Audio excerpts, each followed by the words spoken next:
शुरुआत करेंगे आज के बुलेटिन की आज की बड़ी खबर के साथ। दुनिया की नंबर 1 सोशल साइट फेसबुक अब अपना डेटिंग ऐप लेकर आई है। फेसबुक ने अपने नए डेटिंग ऐप को यूरोप में लॉन्च कर दिया है। नया ऐप टिंडर, ओकेक्यूपिड और हैपन जैसे ऐप्स को टक्कर देगी। फेसबुक डेटिंग ऐप को यूरोप के लगभग 50 देशों में लॉन्च कर दिया गया है। हालांकि कंपनी इस डेटिंग ऐप को इसी साल 14 फरवरी यानी कि वैलेंटाइन डे के दिन लॉन्च करना चाहती थी, लेकिन कोरोना वायरस महामारी फैलने के कारण इसे टाल दिया गया। फेसबुक डेटिंग में यूजर की पसंद के अनुसार मैचिंग किया जाएगा। यूजर को बेस्ट मैच सुझाने के लिए फेसबुक के एक्टिविटी और पसंद नापसंद को इस्तेमाल किया जाएगा। फेसबुक डेटिंग सिर्फ मोबाइल ऐप पर ही उपलब्ध होगा। यूजर अपने इंस्टाग्राम और फेसबुक के फोटो भी अपने प्रोफाइल या टाइमलाइन में इस्तेमाल कर सकेंगे। यूजर अपनी डेट को इम्प्रेस करने के लिए इंस्टाग्राम स्टोरीज का भी इस्तेमाल कर पाएंगे। इसके अलावा फेसबुक डेटिंग में मैसेंजर की तरह ही एक फीचर होगा जिसका इस्तेमाल चैटिंग के लिए किया जाएगा। चलिए आगे बढ़ते हैं अगली बड़ी खबर के साथ। पीएम नरेंद्र मोदी ने देशवासियों को संबोधित करते हुए कहा कि सरकार हर एक व्यक्ति तक कोरोना वायरस की वैक्सीन पहुंचाने की पूरी कोशिश कर रही है। मामले में जानकारी रखने वाले लोगों के मुताबिक इस काम के लिए सरकार ने 50,000 करोड़ रुपए तय किए हैं। मोदी सरकार ने 130 करोड़ से ज्यादा आबादी वाले देश में प्रति व्यक्ति वैक्सीन का खर्च 6 से 7 डॉलर का अनुमान लगाया है। तय की गई इस राशि जारी वित्त वर्ष के लिए है और इस काम के लिए आगे फंड की कोई कमी नहीं होगी। माना जा रहा है कि भारत में एक व्यक्ति को 2 इंजेक्शन की जरूरत होगी, जिसकी कीमत $2 प्रति शॉट होगा।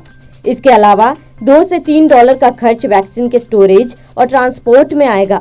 भारत में बन रही कोरोना वैक्सीन कोवैक्सीन को आखिरी दौर के ट्रायल की अनुमति मिल गई है।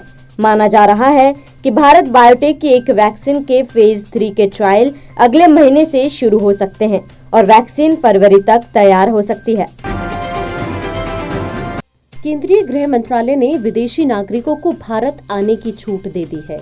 टूरिस्ट वीजा को छोड़कर किसी भी अन्य उद्देश्यों से विदेशी भारत आ सकेंगे।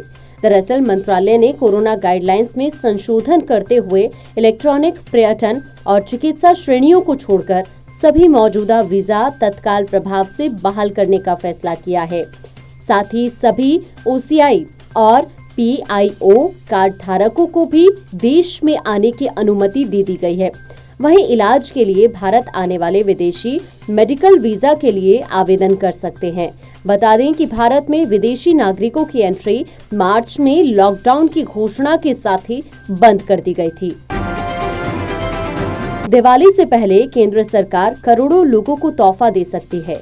खबर है कि अब लोन पर मोरेटोरियम लेने वाले लोगों को ब्याज पर ब्याज नहीं देना होगा। केंद्र सरकार के कैबिनेट ने इस तरह का फैसला ले लिया है। इस मामले में सुप्रीम कोर्ट में 2 नवंबर को सुनवाई होनी है। माना जा रहा है कि सरकार इसी तरह की अपनी राय कोर्ट में रखेगी। सूत्रों के मुताबिक सरकार बकाया लोन के चक्रवृद्धि ब्याज और साधारण ब्याज के अंतर का पैसा खुद भरेगी। सरकार ने सुप्रीम कोर्ट को बताया था कि 2 करोड़ रुपए तक के MSME, education, home, consumer, auto loan सहित 8 सेक्टर पर लागू चक्रवृद्धि ब्याज को माफ किया जाएगा। इसके अलावा क्रेडिट कार्ड बकाया पर भी ये ब्याज नहीं वसूले जाएंगे। बड़ी खबर की ओर रुख करते हैं।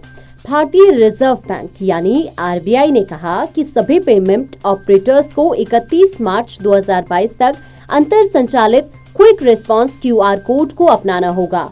RBI के इस आदेश का मतलब है कि पेमेंट ऑपरेटर्स को एक ऐसे QR कोड सिस्टम में शिफ्ट करना होगा जो दूसरे पेमेंट ऑपरेटर्स द्वारा भी स्कैन हो सके। इस प्रोसेस को लागू करने की अंतिम तिथि 31 मार्च 2022 तय की गई है।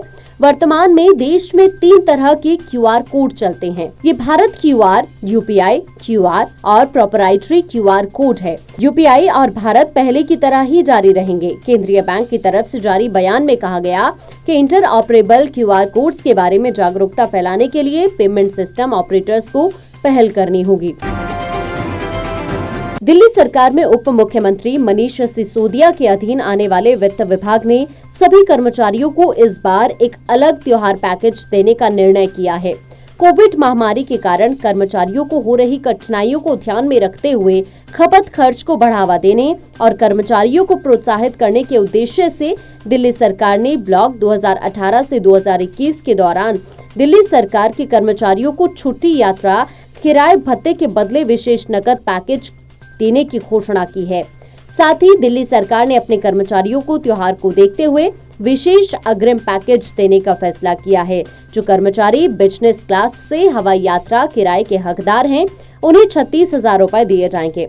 इसके अलावा इकोनॉमी क्लास से हवाई यात्रा किराए के हकदार कर्मचारी को 20,000 रुपए मिलेंगे, जबकि रेल यात्रा किराए के हकदार कर्मचारी को एलटीसी के तहत 6,000 रुपए नगद दिए जाएंगे। दिल्ली सरकार की ओर से त्योहारों से संबंधित खर्च और आर्थिक गतिविधियों को बढ़ावा देने के लिए खरीदारी को प्रोत्साहित करने के लिए सरकार ने विशेष अग्रिम पैकेज का ऐलान किया है। इस घोषणा के तहत दिल्ली सरकार का कोई भी कर्मचारी 31 मार्च 2021 तक किसी भी त्योहार से पहले अग्रिम 10,000 रुपए ले सकता है और ये राशि ब्याज मुक्त होगी। कर्मचारियों को अग्रिम राशि के लिए प्रीलोडेड रुपए कार्ड दिया जाएगा। रुपए कार्ड के माध्यम से डिजिटल भुगतान प्रणाली को बढ़ावा मिलेगा। तो चलिए आगे बढ़ते हैं अगली खबर के साथ। केंद्रीय माध्यमिक शिक्षा बोर्ड ने छात्रों को कक्षा 10वीं और 12वीं के डॉक्यूमेंट्स को डाउनलोड करने की सुविधा को आसान बनाने के लिए फेशियल रिकॉग्निशन सिस्टम शुरू किया है। इस ऐप की मदद से 10वीं और 12वीं के छात्र बिना आधार कार्ड नंबर और मोबाइल नंबर के सर्टिफिकेट डाउनलोड कर सकेंगे। बता दें कि फेशियल रिकॉग्निशन सिस्टम की सुविधा विदेशी छात्रों और उन लोगों के लिए बहुत मदद करेगी जो आधार कार्ड या गलत मोबाइल नंबर जैसे किसी भी कारण से डिजिलॉकर खाता खोलने में असमर्थ हैं। फेशियल रिकॉग्निशन सिस्टम कुछ इस तरह काम करेगा कि यह डेटाबेस में स्टोर्ड डिजिटल इमेज से छात्र के चेहरे को मैच करेगा। यह कंप्यूटर और सामने खड़े छात्र के फेशियल फीचर्स को मैच करेगा और उसके बाद ही छात्र को एक्सेस की अनुमति दी जाएगी। यह एप्लीकेशन अब परनियाम, मंजूषा और डिजिलॉकर पर भी 2020 रिकॉर्ड के लिए उपलब्ध है। चलिए आगे बढ़ते हैं अगली खबर की ओर। पीएम मोदी देश में निवेश जुटाने के लिए जल्द ही 15 ग्लोबल फंड्स हाउसेज के प्रतिनिधियों से मुलाकात करेंगे। इस मुलाकात में पीएम मोदी भारत की बुनियादी ढांचा परियोजनाओं में निवेश पर चर्चा करेंगे। इस कदम का उद्देश्य अर्थव्यवस्था को रफ्तार देना और लॉन्ग टर्म कैपिटल को आकर्षित बनाना है। सरकार बॉन्ड मार्केट में फ्लो को बढ़ाने के लिए रिजर्व के साथ मिलकर काम कर रही है ताकि भारत को ग्लोबल बॉन्ड सूचकांकों में शामिल किया जा सके।